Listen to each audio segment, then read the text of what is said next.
Stojanovski.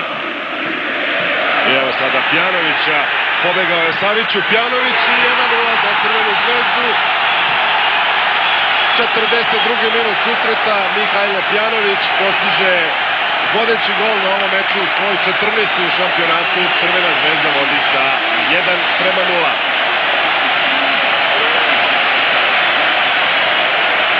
Vidjet ćemo to i na ponovljenom snimku. Umakao je konačno odbrani Partizana Brzonogi Mihajlo Pjanović. Greška Stojanovskog, koji je taman toliko dodirnuo loptu da je spusti Pjanović na nogu i ovaj je bio brži od Savića. Crvena zvezda u finišu prvog poluvremena vodi sa 1:0. Evo još jednom ovog gola Pjanovića. Snažan udarac i u bliži ugao Radiša Ilića. Noski.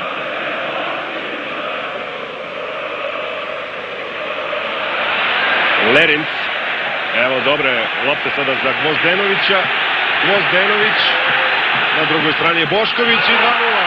Autogol. Crvena zvezda vodi sa 2:0. Autogol Mladena Krstajića ili Branka Savića. Branko Savić je zatresao mrežu svog golmana Radiša Ilića. 51. minut meča. Crvena zvezda vodi sa 2:0. Evo još jednom prodora i centar šuta Gvozdenovića i u želji da izbaci loptu nezgodno je nespretno reagovao Branko Savić i postigao autogol. Crvena zvezda sada ima prednost od 2 gola. Ovo je treći autogol u korist crveno-belih.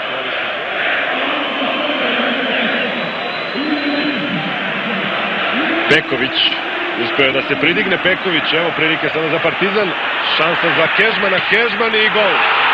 2:1, 20. gol Mateje Kežmana, sjajan udarac od stative se lopta odbila u mrežu i sada ponovo ulazimo u neizvestan finiš susreta.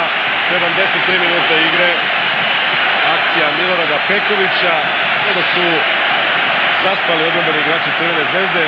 Saša Ilić nije prihvatio loptu, jeste Mateja Kežman i sa nekih 14 metara topovskim udarcem matirao golmana Kotića. Još jednom ćemo vidjeti ovaj pogodak. U svakom slučaju Partizan se rezultatski vraća u meč. Sjajan gol, 20